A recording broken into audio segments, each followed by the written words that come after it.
Scusate l'attimo di ritardo, 3 minuti. 2.658.845 tamponi molecolari. Se vi interessa, nelle ultime 24 ore ne abbiamo fatti 18.111.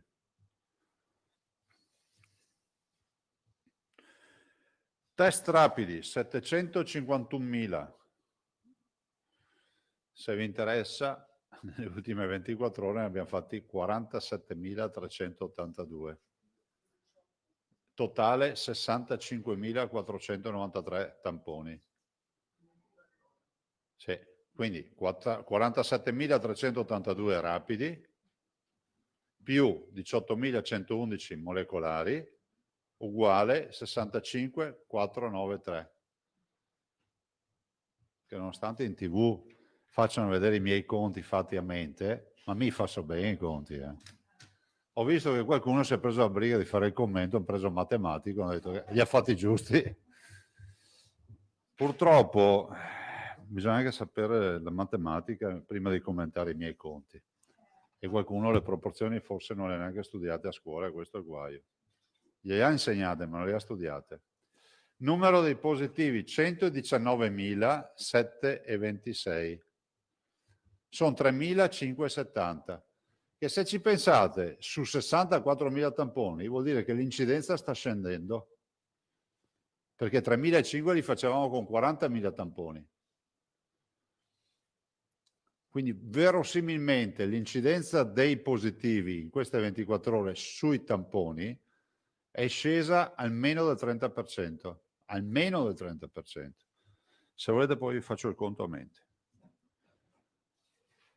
Positivi di oggi, beh vabbè, rientra sempre nel calcolo che ho fatto. Isolamento, eccolo qua, questo 39.170. 157, più 502 persone nelle ultime 24 ore. Ricoverati 2.321, più 27.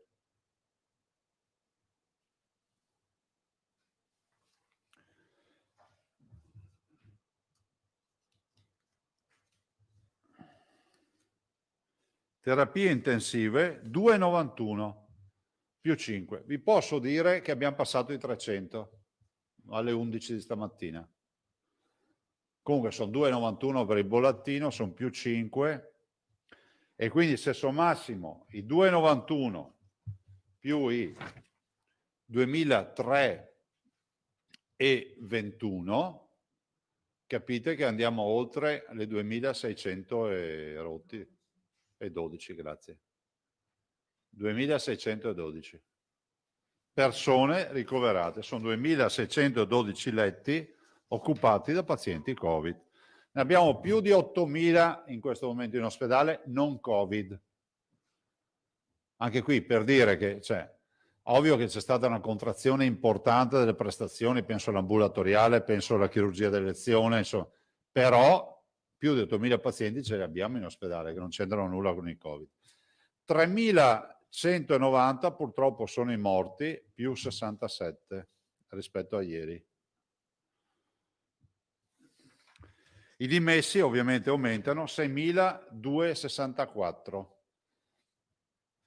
117. Allora, considerazioni da fare. Noi siamo ancora area gialla. Io ho una grande preoccupazione, perché si dice, direi che si scrive giallo e si deve vedere rosso. Vi spiego perché. Noi non siamo usciti da questo casino. Sicuramente il sistema sanitario, e insomma con un po' anche di modestia, diciamo, l'organizzazione che abbiamo dato a questa regione e il lavoro eccezionale, in primis, dei nostri operatori, ci permette oggi di essere ancora in zona gialla. E se ci pensate, succeda quel che succede in futuro con i colori, cioè noi da un mese che siamo lì solitari a difendere il presidio, ma non dagli attacchi dell'ufficio del ministero, dagli attacchi del virus. Penso che il livello di organizzazione che abbiamo voluto portare in questa tragedia, che è quello di una visione industriale del problema. Qualcuno a volte mi chiede, me l'ha chiesto un giornalista straniero, mi ha detto ma che modello di organizzazione ha scelto? Ma noi la trattiamo veramente come un processo industriale. Cioè la visione deve essere industriale, deve essere quella dell'organizzazione estrema del processo. Se da un lato c'è il mondo scientifico che con umanità eroga servizi, dall'altro c'è deve essere un'organizzazione che deve essere estremamente metodica e puntuale. Noi però non possiamo abbassare la guardia, lo dico ai cittadini, siamo a un sabato, le previsioni meteo ci dicono che sabato e domenica, vista anche un po' di bora, sarà bel tempo, un po' più frescolino, ecco, evitate di far casino, fa anche rima, no? Cioè l'ordinanza non si discute, l'ordinanza alla fine non chiede sacrifici in mani al cittadino, li chiede un po' di più magari a chi chiude il negozio. Però vorrei ricordare che bisogna evitare di andare a fare assembramenti. Quindi non vorrei che qualcuno, perché vede scritto area gialla, dice, siamo a posto. No, non siamo a posto. E dietro all'angolo c'è sempre non la zona arancione, c'è anche la rossa. Oggi la responsabilità è dichiaratamente in capo a noi cittadini e ai nostri comportamenti.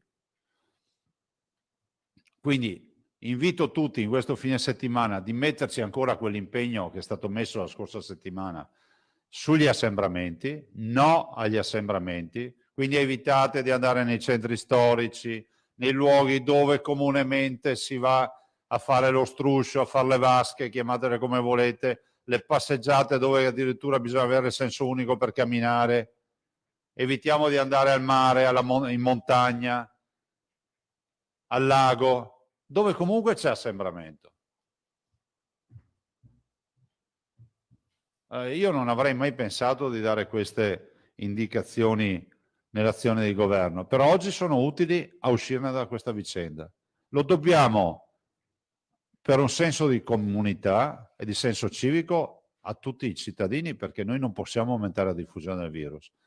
Lo dobbiamo per rispetto a chi è negli ospedali e si sta curando e sta soffrendo, e lo dobbiamo come segno di gratitudine e di rispetto a tutti gli operatori sanitari. Perché mentre noi stiamo passeggiando e magari facendo confusione, ammassamento, dall'altro c'è un altro ammassamento, che è quello degli ospedali. Guardate che non ce la stiamo passando bene, cari cittadini, negli ospedali. Abbiamo 2600 pazienti che sono pazienti complessi. La prossima settimana vi porterò anche uno spaccato percentuale anche delle tipologie, diciamo quelli che sono lievi, quelli critici, quelli insomma con tutte le fasce di criticità. Cioè, i nostri ospedali oggi sono assolutamente orientati sul Covid. La nostra programmazione sanitaria oggi è compressa e condizionata dal Covid. Quindi veramente l'ordinanza c'è, verrà reiterata, proprio perché non ci sia il dubbio che è finita. Non è finita. Guardate, qui siamo in tre, no? Anche stamattina abbiamo fatto una riunione con i direttori generali, che posso garantire che non erano in località di vacanza o su divani, erano tutti in ufficio i nostri direttori. E la verità qual è? La verità è che tutti abbiamo la preoccupazione che non si abbassi la guardia. Quindi l'ordinanza che scadrà domenica sera sarà reiterata e andrà avanti finché servirà. Verrà modificata, ovviamente ci sono degli aggiustamenti, ad esempio stiamo vedendo e cercando di capire se possiamo agevolare ancora il tema dei libri, no? Del prestito dei libri, il tema delle biblioteche, perché comunque è un fatto anche, come si vuole, di dare un bel segnale, perché se stai a casa, c'è il coprifuoco alle ore 10, no, sono chiusi i ristoranti alle 6, bar alle 6, uno magari legge un libro, no? Oppure guarda Grande Fratello e altre robe del genere. Di tutto succede in giro.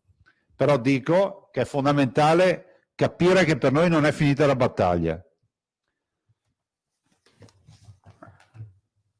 Allora, se è vero che su terapie intensive siamo lì ma teniamo bene, anche se ne abbiamo 300, vi confermo che noi abbiamo, secondo i parametri stabiliti dalla norma, 1000 terapie intensive utili. Cioè, vedo ogni tanto qualcuno a livello nazionale che si mette a disquisire, mai è impossibile. No, no, noi in 36 ore siamo in grado di garantire, dati alla mano, le 1000 terapie intensive, che peraltro posso dire, gran parte sono già attrezzate. 176 arrivano dalla conversione delle subintensive in intensive. Ma noi abbiamo già le attrezzature, tutto. Ovvio che le ultime, come previsto dalla legge, che vanno allestite entro 36 ore, sono quelle delle sale operatorie. Non è che mettiamo le terapie intensive in sala operatoria vuote, senza pazienti. Le andremo a occupare all'ultimo istante in caso di estrema emergenza. Ma voglio ricordarvi che 1000 persone in terapia intensiva, anche qui ci vorrebbe una proporzione, perché se abbiamo 2300 pazienti con 300 terapie intensive, giusto? 2300 pazienti con 300 terapie intensive, 3, 6, 9, 12, 15, 18, 8 volte. Vuol dire che si moltiplica per 8. Allora vuol dire che se abbiamo 1000 terapie intensive piene, col trend di oggi, avremo 8000 pazienti in ospedale. Ciò vuol dire che gli ospedali cureranno solo Covid. Questo è il ragionamento, ma noi ci siamo anche su questo fronte.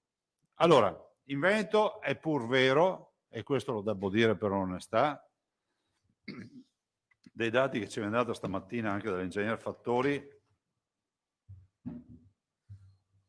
che c'è un segnale come si può dire, di gobbetta giusta verso giù sui ricoveri, ma è solo un segnale da qualche giorno. Perché si stabilizzi questo dato bisogna che si consolidi. Però è altrettanto vero che noi abbiamo delle realtà, 3 in particolar modo, sono Verona, Vicenza e Venezia, e Treviso, sì scusa.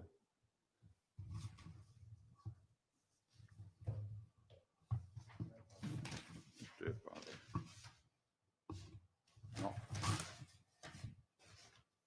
non avevo detto giusto. Verona, Vicenza e Venezia. Verona, Vicenza e Venezia, che sono le uniche 3 che non hanno l'uncino sulla curva, che sono ancora con un trend crescente. Allora, alla luce di tutto questo, capiamo che se noi non ci mettiamo pancia a terra e rispettiamo le regole, rimpegniamo tutte le curve. Semplice. E quindi inutile che mi venite a parlare di cosa faremo a Natale. Cioè ci ingrasseremo tutti perché mangeremo il panettone da soli. Non condivideremo più il panettone con una tavolata, ma ce lo dovremo mangiare da soli. Sapete, non c'è peggio roba che ti resta un panettone in casa. Per cui finisce che te lo mangi da solo. Allora, siccome non dobbiamo riempirci di calorie, io vorrei fare in modo che a Natale si possano fare i pranzi di famiglia, di certo non le piazze piene per aspettare mezzanotte, ma comunque di tornare a un Natale che sia quello che noi pensiamo come debba essere il Natale vero. Allora l'impegno è niente assembramenti, portare le mascherine in maniera ossessiva e ovviamente cercare per quanto possibile di igienizzare il più possibile le mani, perché sono uno degli elementi del contagio. Si tocca, si trasferisce spesso il virus da un posto all'altro. Ho visto che qualcuno non ha gradito il passaporto sanitario, ma non avevo dubbi, perché qua in questo paese, cioè, tu devi dire liberi tutti, e quando hai detto liberi tutti, e dice no, ma ci vogliono delle regole. Ho semplicemente detto che sono convinto, e lo ribadisco, e non parlo contro qualcuno, ma lo dico semplicemente perché è giusto che chi fa programmazione sanitaria se ne renda conto e guardi un po' più in là, no? Cioè ti indicano la luna, non guardare il dito, guarda la luna, si dice. Capite da soli che se arriverà il vaccino sarà inevitabile che la vaccinazione possa diventare, usiamo un congiuntivo, possa diventare, ma io mi domando se tutta questa gente che critica le coniugazioni dei verbi li conosce veramente i tempi dei verbi, possa diventare un elemento, una discriminante, no? E penso che l'elemento sarà quello del passaporto sanitario. Se andiamo in alcuni paesi ci chiedono, ad esempio, la vaccinazione per la febbre gialla. Tu la devi avere, se no non c'entri.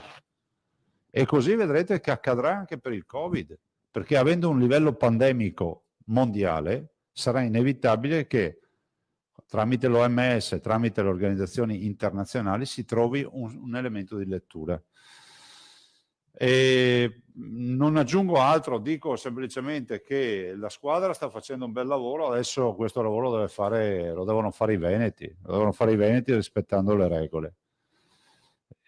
Io anche ieri sera mi hanno chiamato un sacco di vostri colleghi e dico ma il Veneto resta ancora giallo, vuol dire che non è finita, e anzi guardate sto colore giallo forse porta anche nera perché finisce.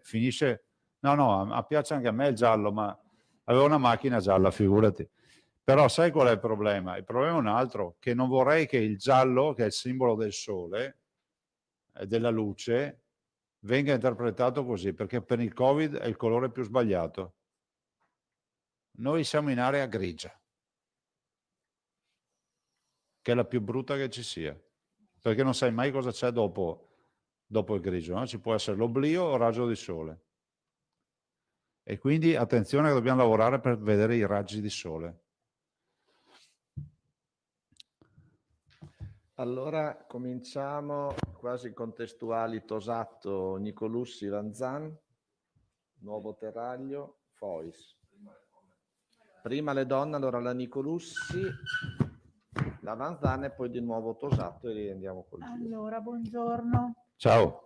Dunque, io vorrei sapere come siamo messi con l'organizzazione per il vaccino, nel senso che Arcuri ha spedito questa lettera alle regioni qualche giorno fa chiedendo delle cose molto precise, cioè che ogni regione debba individuare il centro di stoccaggio, la catena del freddo, il centro di distribuzione, eccetera, eccetera. Ecco, vedo che ci sono già delle aziende che si stanno facendo avanti a Venezia, Vicenza, eccetera, dicendo noi abbiamo i frigoriferi. Voglio capire a che punto è la ricognizione della regione, perché voi dovete dare una risposta entro il 23. 23. Quindi Sì, noi siamo a buon punto. Al 23 daremo la nostra risposta e devo dire che peraltro per noi, posso dire, è un lavoro anche stimolante, ne abbiamo parlato anche stamattina. Peraltro abbiamo la fortuna di avere la dottoressa Russo che è nel comitato strategico nazionale. E sapete che poi abbiamo indicato come conferenza delle regioni il professor Palù, che insomma è un'eminenza del settore, visto considerato che è un virologo, che è stato presidente europeo dei virologi, è stato fondatore della società italiana, che qualora nel momento in cui si completerà il suo percorso di nomina, la prossima settimana, per l'AIFA questo? sì, sì, sarà, secondo me, l'uomo giusto nel posto giusto, perché sarà l'esperto di virus in un momento nel quale l'AIFA dovrà parlare solo di vaccini, poi alla fine, se ci pensate. E quindi penso che come Veneti abbiamo messo tutti i tasselli nel posto giusto. E è stimolante perché poi utilizzeremo questa organizzazione anche per altre attività. Guardate che noi tutta l'esperienza Covid c'è stata positiva da un punto di vista organizzativo. Cioè, del resto, è come fare le esercitazioni della protezione civile, non voglio dire di guerra, parliamo di protezione civile, per il rischio sismico piuttosto che per il rischio alluvionale. Le puoi fare, ma alla fine vedi se le hai fatte bene solo quando arriva la calamità. E nella calamità incrementi ancora di più la tua professionalità. E quindi penso che ne uscirà una grande sanità da questa esperienza, veramente.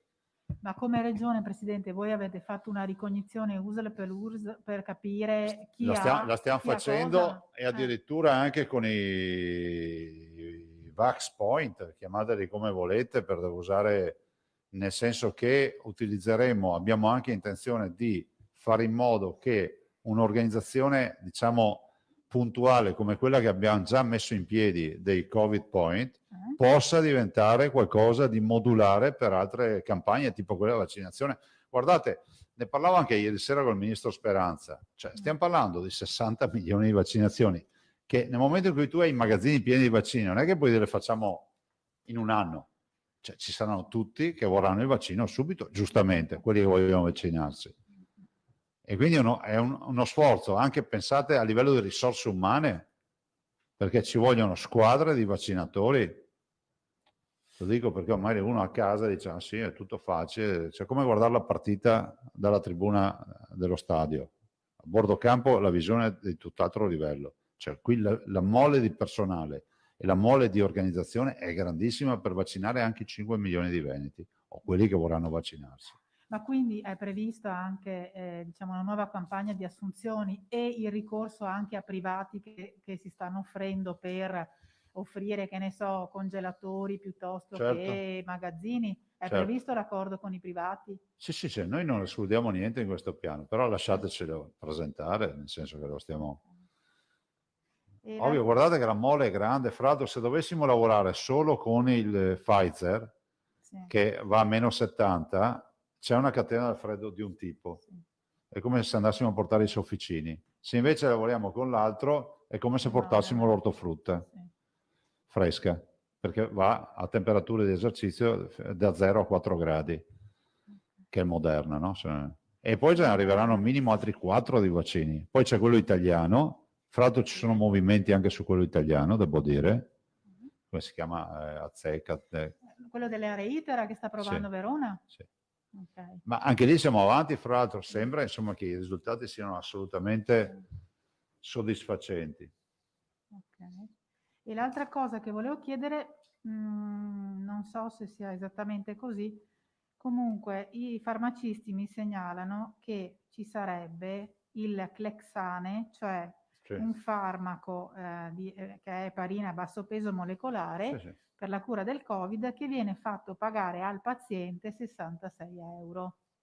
Appunto, non lo so, ve lo chiedo se vi risulta. Guarda, ti dico che noi è la prima segnalazione. Se fosse veramente così, coram populi, penso che avremmo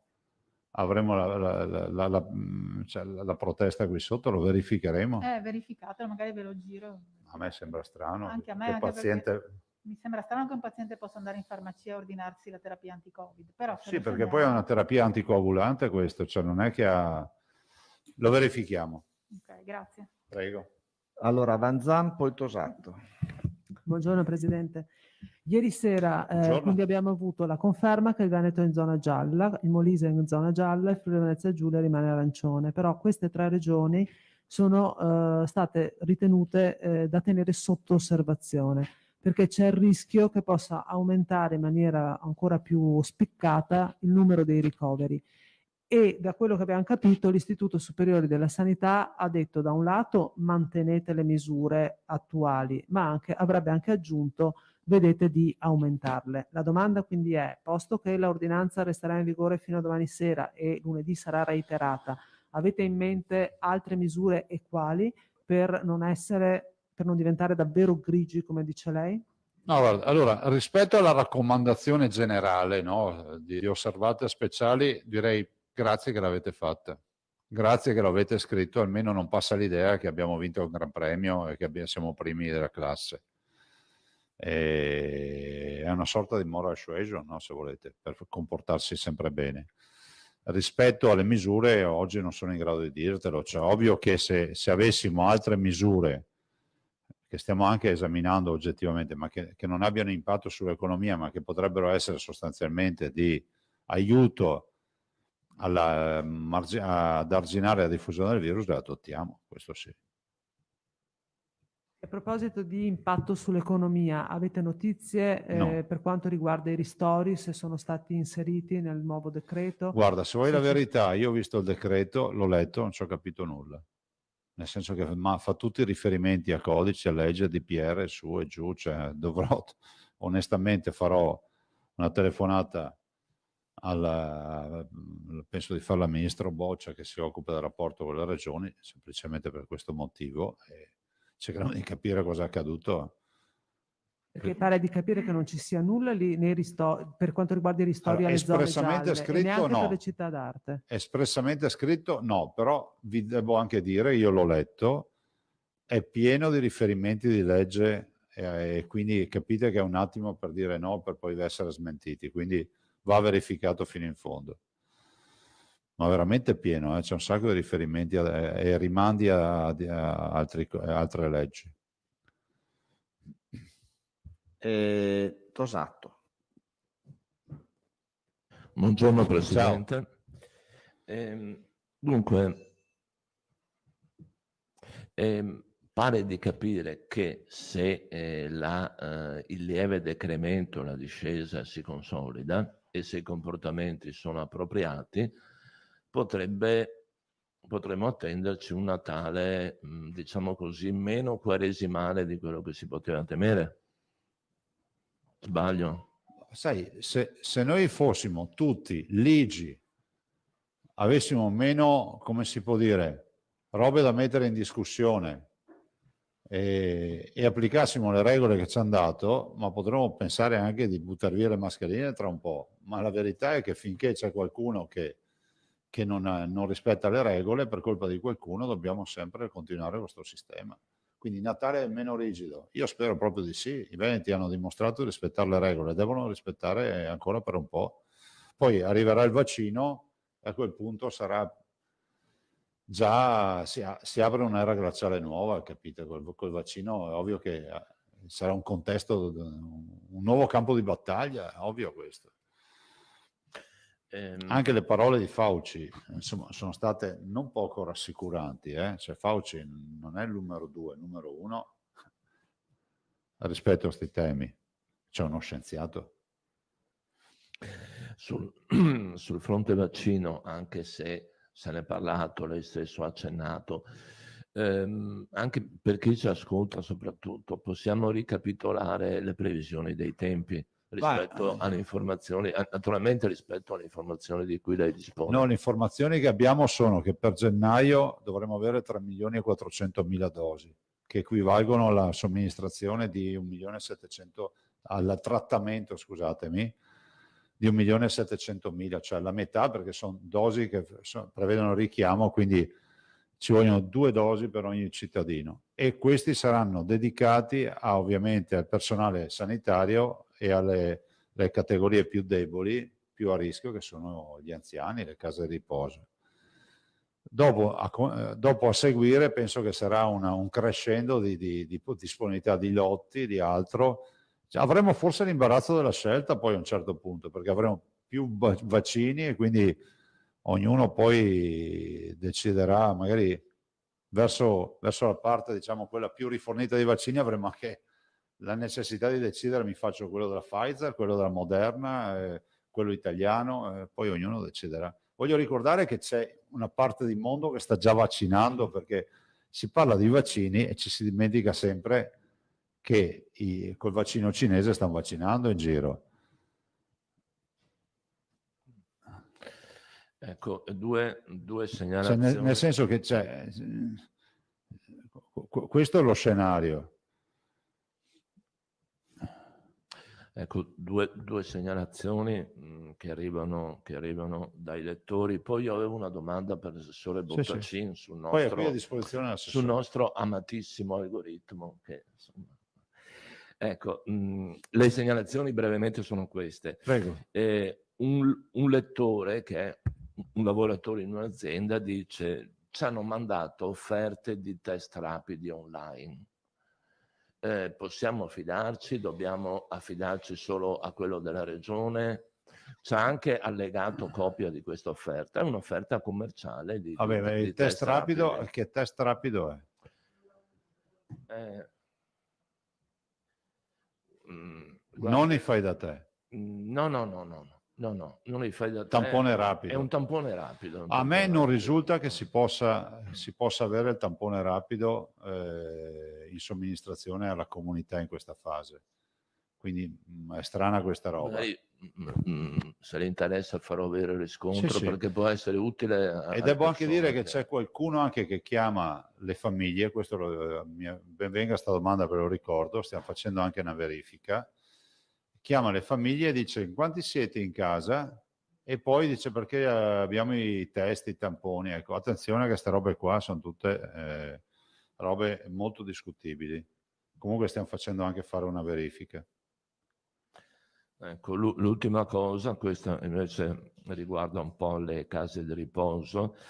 Anche qui un familiare di una persona, insomma, che sta male dice: è stata valutata l'opportunità di una terapia ossigeno-ozono nelle nostre case di riposo. Sì, guarda, queste sono tutte gliela riporto, insomma. No, ma certo, questa fra l'altro fa parte di bibliografia scientifica già della prima fase.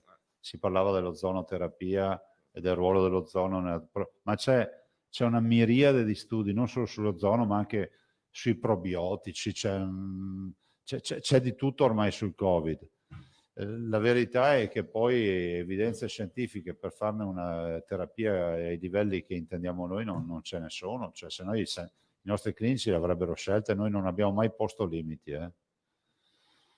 Adesso è vero, fronte sono anche i monoclonali, questa è una partita sulla quale stiamo lavorando. Grazie. Nuovo Terraglio e Fois. Buongiorno Presidente. Buongiorno. Ieri le avevo chiesto sull'RT a che livello eravamo, poi l'abbiamo sentito a livello nazionale.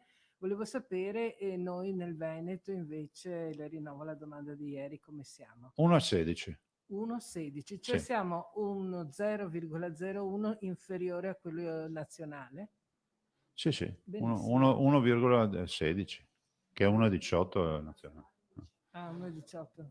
Sì. Grazie mille. Però sapete, l'R continua è uno degli elementi, poi c'è la pressione ospedaliera, il tasso di occupazione delle terapie intensive, il tasso di ospedalizzazione, tutti dati che per noi sono tra i più virtuosi, sono i più virtuosi a livello nazionale. Fois. Buongiorno Presidente, io volevo chiederle una cosa. Lei ha detto che Verona, Vicenza e Ciao. Venezia sono ancora con un trend lievemente in crescita. C'è qualche motivo particolare secondo voi? E si tratta di una crescita diffusa oppure magari di focolai isolati che hanno fatto, per così dire, sballare i calcoli rispetto alle altre province? No, guardate, intanto non c'è nessuna mancanza da parte di queste tre ULS o da questi direttori. L'abbiamo conosciuto ormai il Covid, no? È una roulette russa.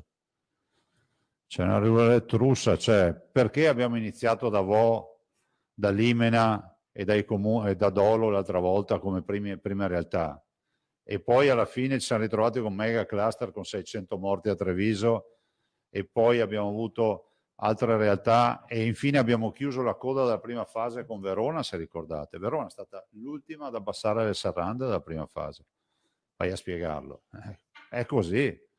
È un virus, ha dei canali di infezione e di propagazione che sono ovviamente dati dalle relazioni sociali, e poi sicuramente ci sono le congiunture astrali positive che sono date anche, che so, da microclima, da condizioni ambientali, è difficile dirlo, è veramente difficile. Guardate la regione Lombardia, le province massacrate nella prima fase sono quelle meno problematiche. Cioè oggi Bergamo non vive la tragedia che sta vivendo, Varese, mi sembra una delle province. E questa è roba da epidemiologi, da studi, chissà quanto ci metteranno a capire. Io avrei una Nicolussi per il Presidente, è rimasto anche poi tu, lasciamo poi c'era Bottacci. una domanda per Bottacci e poi possiamo chiudere. Perfetto. Sarò rapida, volevo chiedere un attimo se possiamo ricapitolare i movimenti della squadra, per così dire, cioè come siamo messi con la nomina del direttore generale della sanità e i direttori generali nostri delle USL li rinnova, ecco questo. No, guarda, è molto semplice. Intanto i direttori generali scadono il 31 dicembre. Se non ci sono, diciamo, emergenze, vanno tutti al rinnovo.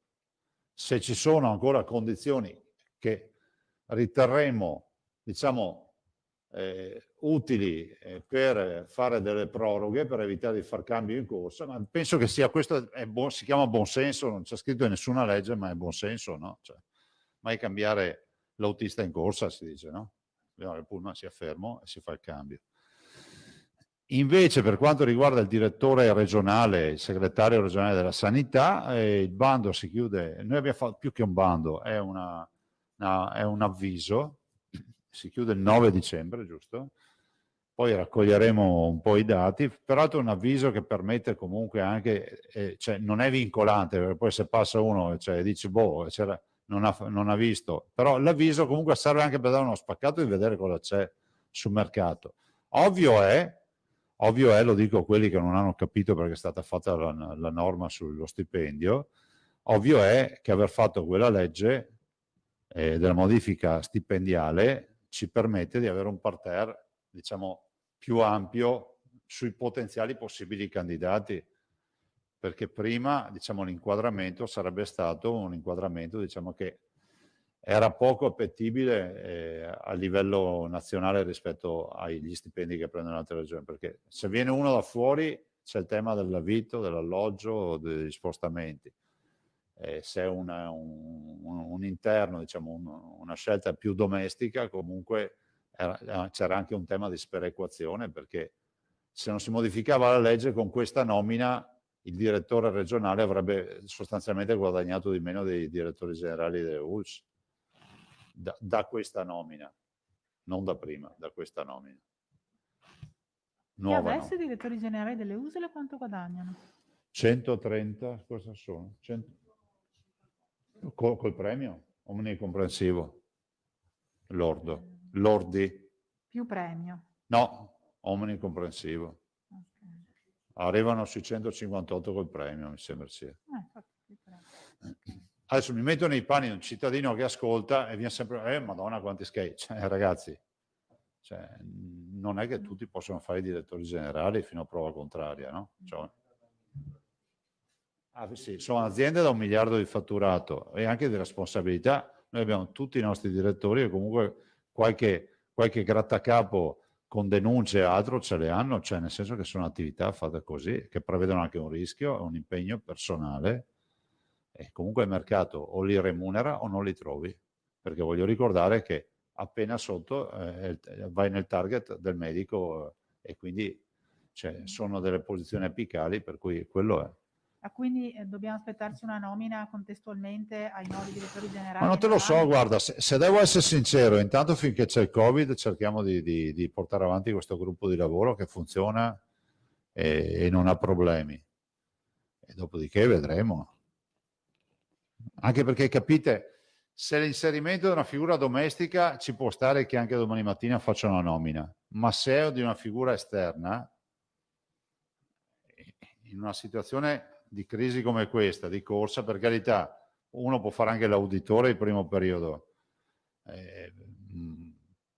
ma non vorrei che l'inserimento durante una crisi diventasse un detonatore, no? Perché è inevitabile, c'è già un problema di amalgama umana, se lo diventa anche dal punto di vista professionale. Poi noi abbiamo una sanità molto diversa dagli altri e quindi non è che uno arriva dal Piemonte, che so, dal Lazio e dice boh, adesso so mica come funziona l'ospedale. Quasi è un'altra roba. Grazie. Prego. Allora, Tosato ha una per il presidente, una per Bottacin. No, poi lascio Bottacin se avete Allora, a questo domande. punto facciamo, tu sei presidente? Allora, tutti presidente, poi facciamo Bottacin. Dai. Sì, poi restano qui gli Sì. assessori. Sono qui. Dunque, Presidente, io avevo l'impressione che lei e il suo collega Campano De Luca foste vecchi amici, mi sembrava ci fosse... No, lo dico perché... All Friends. Certo, c'erano anche foto così, Una foto simpatica alla conferenza delle regioni. Ieri invece l'ha punzeccata. Ha detto che, insomma, nelle sue esternazioni quotidiane ha detto che lui di sto tampone non è che si fida molto, che ha detto Zaia ha sbagliato, non vorrei ci fossero delle brutte sorprese, magari ha fatto anche le corna, non lo so, però... No, sinceramente non ho neanche visto. Ha da passare nottata. Ha da passare Napoli milionaria, Edoardo De Filippo. Fois, poi passiamo all'assessore Bottacin. Io devo ammettere che volevo fare la stessa domanda su questo fatto anche perché ci trae anche il virgolettato che ho trovato: se ti inzeppi il cotton fioc nelle narici rischi di perforare la membrana. La? Membrana. Quale membrana? Quella... Ha detto che è pericoloso. Magari se lei lo invitasse per una sperimentazione, così. Ma penso che abbia già tanto da fare in campagna, meglio che resti lì. Va. Bene, Nicolussi, a posto? Sì, adesso io vi lascio, grazie. Domani non ci vediamo lunedì. Così lunedì vi porto anche l'ordinanza. Comunque datela per rinnovato, ovviamente. Sì, se riesco a farne, c'è qualcuna, c'è oggettivamente, ma di aggiustamento, perché alcune segnalazioni abbiamo avute e oggettivamente si possono... Ah, non lo so, vabbè, ma faremo sempre un paio di settimane, perché una gittata di un mese mi sembra troppo. Sì, 3, sì. Sì. 15 giorni, una quindicina di giorni, o... Sì, più o meno, dai, una decina di giorni. Grazie. E assessore Bottacin, se prendi posto, poi la Lanzarin per la Nicolussi, poi chiudiamo. E Tosato. Assessore egregio, parliamo del nostro amato algoritmo. No, ma al di là delle battute, io insisto sempre sull'algoritmo perché, dati alla mano, l'algoritmo mi pare segnali correttamente le tendenze e gli indici, e anche questa volta mi pare che i tempi tutto sommato corrispondano.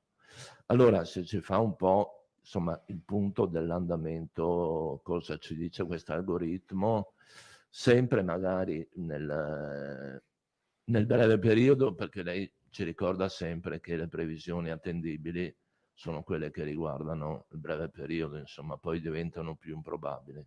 Se ci fa un po' il punto, ecco, del modello previsionale. Allora, intanto tutte le previsioni si basano su vari elementi. Quello centrale da cui si parte è l'RT. In base all'RT si fanno delle previsioni nei giorni a venire e se voi avete notato l'RT però sta cambiando, perché dal 20-21 ottobre in Veneto l'RT è sceso, siamo a 1,16, però siamo andati ben oltre l'1,5, 1,6. L'RT vuol dire che se l'RT è 1, una persona infetta contagia un'altra persona infetta e quindi in questa condizione l'epidemia si mantiene, non si espande e non si riduce. Se l'RT è maggiore di 1 e quindi se fosse 2 vuol dire che ogni persona ne infetta 2, quindi l'infezione è in espansione. Se l'RT è minore di 1 invece ogni persona non riesce ad infettarne una, ma ne infetta meno di una, sì, non una frazione, perché 100 persone ne infettano meno di 100 e quindi l'infezione è in regressione. Questo cosa vuol dire? Vuol dire che intanto c'è un calo dell'RT, ma l'RT è ancora superiore a 1, il che significa che il contagio c'è ancora ed è in espansione. La velocità di espansione si è ridotta, tanto è vero che si trova un riscontro relativamente a questo nella diminuzione di posti letto in alcune ULSS, non in tutte, e anche un lieve calo della pendenza a livello regionale. Ma non siamo ancora arrivati al punto culminante, quindi al picco massimo dei contagi e dei ricoveri in ospedali, che sono l'aspetto che ci preoccupa di più, no? Abbiamo 2.600 persone in ospedale e quindi se l'RT continua a essere superiore a 1 e i ricoveri continuano a crescere sia pur leggermente, questo numero è destinato ad aumentare ancora sicuramente per qualche giorno. Noi avevamo detto che ci aspettavamo Mi perdoni se sono c'è questo punto che non ho capito. Il picco massimo dei ricoveri e dei contagi non l'abbiamo ancora raggiunto in quanto non siamo ancora all'1, abbiamo ancora una frazione contagiante, diciamo, dell'RT. Sì, se ho capito bene. Non è direttamente collegato in maniera così diretta, ma è uno degli elementi più importanti che viene considerato su questo fronte. Noi, come ho detto da sempre, ci attendevamo per il mese di novembre una crescita dei posti letto occupati negli ospedali, infatti sta andando così, anche se il dato, come è stato detto prima dal Presidente, è in rallentamento. Cioè, mentre ci sono stati dei giorni che si ricoveravano 100 persone al giorno tranquillamente e anche di più, oggi invece mi pare che siano 30, ecco 27, insomma però sono ancora in crescita. Ovviamente mano a mano che ci si avvicina al massimo la velocità cala e dopo comincia a scendere il numero, ma non siamo ancora arrivati a questo punto, tant'è che avevamo detto che ci aspettavamo che per il mese di novembre continuassero a crescere i ricoveri.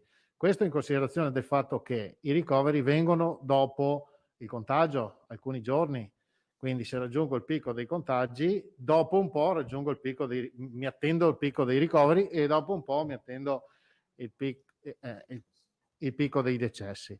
Quindi siamo ancora in una fase di crescita.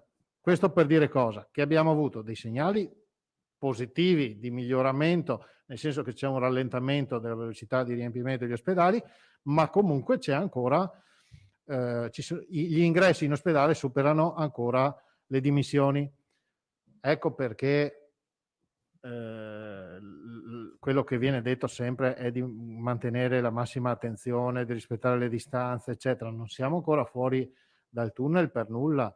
Ricordo poi che io non so come andrà questa seconda ondata, ma nella prima ondata abbiamo visto che nella fase di crescita abbiamo avuto una velocità più alta che nella fase di decrescita. Quindi se, per riportarci alla prima ondata, in un mese abbiamo raggiunto il picco massimo, poi dopo ci sono voluti 2 mesi per svuotare gli ospedali abbondanti. Quindi non è che nel momento in cui si raggiunge il massimo dell'occupazione degli ospedali, dal giorno dopo è tutto finito. C'è ancora una fase transitoria piuttosto che ci attendiamo lunga di svuotamento degli ospedali e con una riduzione progressiva e con il conseguente stress che comunque rimane su tutto il sistema sanitario, in modo particolare sul personale, anche per le settimane successive. Quindi la sintesi è: abbiamo dei segnali positivi, ma siamo ancora nella piena turbolenza. Sul Natale, che è tra un mese esatto, cosa possiamo dire? Intanto arriviamo al picco massimo dei ricoveri, vediamo se sono confermate queste previsioni e dopodiché potremmo dire qualcosa sul Natale. Questo ovviamente in questo momento io non mi sento di dire nulla perché è ancora troppo presto. Grazie. Posso? Prego Alda. Assessore, scusi, lei ha detto che dobbiamo ancora arrivare al picco massimo dei ricoveri, sia in area critica che in area non critica, Sì. e Sì. c'è una previsione secondo i suoi modelli matematici? Ma dicevo, io avevo detto che ci aspettavamo per il mese di novembre un continuo incremento, fino a poi dopo arrivare verso la fine del mese e iniziare a vedere dagli ultimissimi giorni un inizio della decrescita. Quindi direi non faccio grosse differenze fra terapie intensive e terapie non intensive. Valutiamo sempre che comunque il rapporto è 1:8. E quindi insomma questa fase di rallentamento della velocità è propedeutico a quello che dicevo, perché ci avviciniamo verso la fine del mese, quindi ci sta che ci sia un rallentamento, fermo restando che poi però, come è stato detto prima, se noi andiamo a analizzare, questo per quanto riguarda la regione, i casi puntuali, abbiamo ancora delle zone invece dove i ricoveri continuano a crescere con una velocità pari a quella di 2 o 3 settimane fa, quindi lì c'è ancora molta pressione. Bene, l'ultima domanda per l'assessore Lanzarin, poi chiudiamo. Assessore, buongiorno. Volevo chiederle se riusciamo ad avere una ricognizione di quanti veneti al momento avete vaccinato contro l'influenza, sia nelle USL che dai medici di famiglia. Allora, il dato che avevo, però allora a questo punto proviamo, però dovete attendere lunedì, perché altrimenti se vogliamo chiedere ai dipartimenti di prevenzione non credo che riusciamo ad avere il dato oggi. Quanti avevano quindi medici di famiglia oppure distretti che avevano iscritto nell'anagrafe vaccinale ma era il dato di settimana scorsa, inizio settimana scorsa, 650.000 circa, però mancavano secondo noi molte appunto registrazioni, perché noi avevamo già consegnato 1.150.000 dosi. Quindi gli aventi diritto, tra virgolette, nel senso quelli ai quali è stata data la precedenza, Sì. sono 1.150.000. No, 1.150.000 sono le dosi che noi abbiamo Sì. consegnato rispetto al 1.330.000 dosi acquistate. Mancano 150.000 dosi che arriveranno adesso inizio dicembre. Di 1.150.000 dosi la settimana scorsa, quindi ormai 8 giorni fa, mi sembra che il dato che io avevo era di 7-8 giorni fa, in anagrafe vaccinale ce n'erano 650.000. Ma parliamo di over 65? Sì, O 60, mi scusi? Sì, over sì, 60? di quelli, Questo volevo che, di capire. quelli che avevano diritto alla vaccinazione, quindi Le- può essere anche infatti le questo categorie. Le categorie di quella Quindi circolare. anche potevano essere anche le categorie appunto delle persone immunodepresse, insomma quelle che hanno comunque delle patologie, insomma che rientrano, perché rientrano anche quelle nelle categorie. Infatti volevo chiederle questo, Assessore, se ha per caso questo dato, perché... Se avete un po' di pazienza proviamo a estrapolare qualcosa di più completo Sì. per lunedì, per Sì, la sì. settimana prossima, insomma, sia come Certo. anche rispetto ai minori, perché sapete che ci sono i Esatto. vaccini anche per i 6 mesi, Esatto. 6 anni, questa Sì. volta era una delle prime volte, quindi proviamo a Certo. chiedere se riescono a fare una ricognizione un Sì. po' più puntuale, però dovete avere un paio di giorni di Solo pazienza. capire quanti sono appunto quelli che hanno diritto alla precedenza e quanti sono stati Va bene, vaccinati. Questi proviamo due a dati. ricostruire un dato. E l'altra cosa molto rapida, se riuscite a portare a termine questo accordo con i pediatri di libera scelta, perché tra di loro continuano ad essere un po' divisi sul discorso Sì, noi ci siamo dei incontrati, tamponi. io li ho incontrati giovedì, mi sembra, li ho incontrati giovedì, abbiamo discusso, mi sembra che siamo a buon punto, quindi penso che per inizio settimana prossima riusciamo anche a chiudere. Sì. Partono coi tamponi Sì, anche sì, loro. sì, sì. Grazie. Signori, grazie e buona domenica. A proposito del dettaglio, scusi Assessore, sarebbe interessante sapere anche quanti positivi hanno scovato i medici di base. Ve l'abbiamo data nella tabella che Quella abbiamo lì? dato Quella ieri. di ieri? Boh, La perfetto. terza tabella indicava anche i casi in cui sono stati fatti, quindi asintomatico, contatto stretto, e poi c'era anche quanti positivi su tamponi fatti. Per US totale era. Era il totale. Era il totale, non per US. Dobbiamo fare un'altra estrapolazione se è per USL. Quella era totale, sì.